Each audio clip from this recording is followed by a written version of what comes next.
நல்லா இருக்கீங்களா? எல்லாரையும் பார்த்து ரொம்ப நாள் ஆகுது, என்னையும் பார்த்து ரொம்ப நாள் ஆகுது அப்படின்னு சொல்லி எல்லாம் கமெண்ட்ல சொல்லியிருக்கீங்க.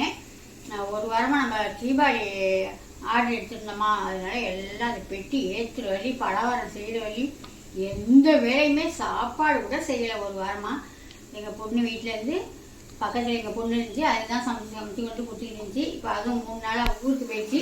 அந்த 3 நாளுமே மத்தியான சாப்பாடுலாம் ஹோட்டலில் வாங்கி சாப்பிட்டுக்கிட்டு, எப்படியாவது மழை வேற நிற்கவே இல்லைங்க. எங்கள் ஊர்லாம் எங்கே பார்த்தாலுமே மழை பெய்யுது. எங்கள் ஊர்லேயும் அவ்வளோ மழைங்க. அதனால் இந்த ஆள் வச்சு தான் செஞ்சோம். இருந்தாலும் மழையின் காரணத்தினால ரொம்ப லேட்டாக இருந்துச்சு செய்யறதுக்கு. எல்லாம் கம்ப்ளீட்டாக செஞ்சு சூப்பராக செஞ்சு தரமாக எல்லாருக்கும் நேற்று நைட்டு வழி முந்தானாலே வெள்ளிக்கிழமையோட வெளியூர் பெட்டி எல்லாம் முடிச்சுட்டு லோக்கலுக்கு 2 நாள் செஞ்சோம்.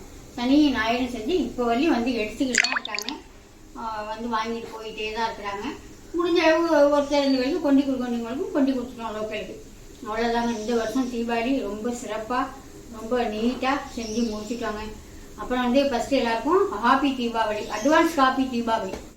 இப்போ நம்ம வீட்டில் என்ன சமையல்னு பார்த்துடலாமா? ஒரு வாரத்துக்கு பிறகு இன்னைக்கு சூப்பரான சமையலுங்க. என்ன சமையல் பார்த்தீங்கன்னா மீன் குழம்பு தாங்க. ஏன்னா ஃபோன் வந்துக்கிட்டே இருக்குங்க. இந்த பார்சல் வாங்க வர்றாங்களா உள்ளேருந்தே, அதனால கையால் வீடியோவே எடுக்க முடியல. ஃபோன் பேசிக்கிட்டே இருக்கிறதுனால நான் ஓரளவுக்கு குழம்பெல்லாமே ரெடி பண்ணிட்டேன். என்ன குழம்புன்னு பார்த்தீங்கன்னா, புரட்டாசி 30 நாள் வேறு நம்ம விரதமா, அதனால 30 நாள் செஞ்சு இன்னைக்கு அருமையான சாப்பாடு மீன் குழம்புங்க. வவ்வா மீன் வாங்கிட்டு வந்திருக்கேன். அந்த வவ்வா மீன் போட்டு கொஞ்சம் குழம்பு வச்சுட்டு கொஞ்சம் வறுத்துருவேன், கொஞ்சம் சிக்கன் வாங்கிட்டு வந்திருக்கேன். இதுதாங்க நம்ம வீட்டில் சமையல். இது எல்லாத்தையும் முடிச்சுட்டு பார்ப்போங்க. ஏன்னா பலவாரம் எனக்கு ஆள் வந்துக்கிட்டே இருக்காங்க. கம்ப்ளீட்டாக நம்மளால வீட்டை எடுக்க முடியல. நீ எடுத்துக்கணுமா போய்? முடிஞ்சுட்டாத்த இன்னும் ஒரு 2-3 பேர் வரணும். அதுக்குள்ளே மழை வந்துட்டு மழை விடவே மாட்டேங்குது. காலையிலேருந்து ஒரு 11 மணி வெளியே வெயில் அடிச்சுது, நல்ல வெயில் அடிச்சுது. அதுக்குள்ளே துவைச்ச துணி எல்லாமே உணர வச்சாச்சு. இன்னும் 2-3 பேர் வரலையா? ஆமாங்க, லோக்கலில் 2-3 பேர் வரலையா. அது வர்றவங்களுக்கெல்லாம் அது பெட்டி பார்சல் எடுத்து கொடுத்துக்கிட்டே இருக்கா. நான் சமைச்சே முடிச்சுட்டேங்க. கொஞ்சம் தான் வாங்கிட்டேங்க. ஏன்னா நாளைக்கு தீபாவளியாக இருக்குது. அதனால நாளைக்கு காலையில் வேறு ஏதாவது வாங்குவோம். என்ன வாங்குவோம் என்னன்னு நாளைக்கு தான் பார்க்கணும். இருந்தாலும் வாங்குவோம். சிக்கனை பார்த்தீங்களா? இதுக்கு வந்து நான் தேங்காய் எல்லாமே ஊற்ற மாட்டேங்க. சூப்பராக அருமையாக இருக்குங்க. சாதத்தில் போட்டு சாப்பிட்லாம், தொட்டுக்கிட்டும் சாப்பிட்லாங்க.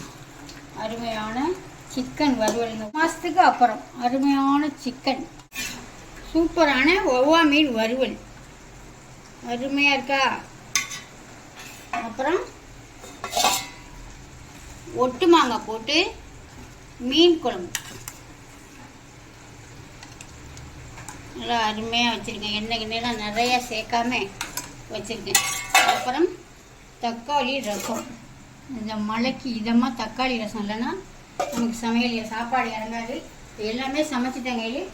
கடையிலேருந்து விஜய் வந்துட்டாங்கன்னா சாப்பிடலாம். மாமாவும் எங்கள் வீட்டுக்காரங்களும் திருவாரூர் வழி போயிருக்காங்க. அவங்களும் வந்தாங்கன்னா எல்லாம் சேர்ந்து சாப்பிட முடியாதாங்க. ஒரே ஒரு பொட்டி விட்டு போச்சு. நேற்று சாயந்தரம் தான் சொல்லுது, அந்த பொட்டி விட்டு போச்சுட்டே, திருவாரூர் கொடுக்கணும், விட்டு போச்சு அப்படின்னு சொல்லி.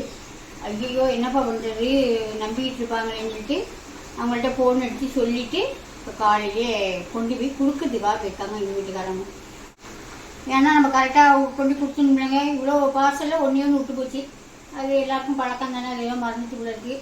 அதனால் இப்போ கொண்டு கொடுக்க வைக்காங்க. கொடுத்துட்டு ரிட்டன் வந்துட்டு இருக்காங்க. வந்தோடனே சாப்பிடுவாங்க. அவ்வளோதாங்க. எல்லாம் சமையல்லாம் முடிஞ்சிச்சு. எல்லோரும் வெளியில் போனவங்கலாம் வந்துட்டாங்க.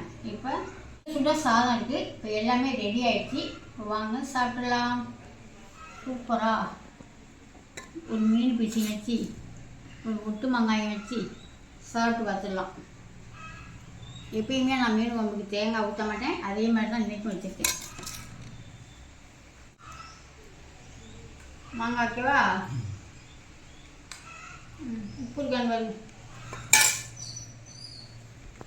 உப்பு இருக்கான்னு பார்த்து சாப்பிட்டு பார்த்துட்டு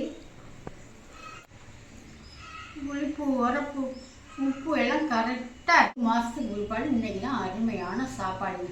உங்கள் வீட்டிலலாம் என்ன சாப்பாடு இன்னைக்கு சண்டே சமையல் என்னன்னு கமெண்ட்டில் சொல்லுங்கள். தீபாவளி எப்படிலாம் போகுது என்னென்னு என்னென்ன செஞ்சுருக்கோம்னு நாளைக்கு தீபாவளி வீடியோ வரும். அதில் பாருங்கள். பாய்.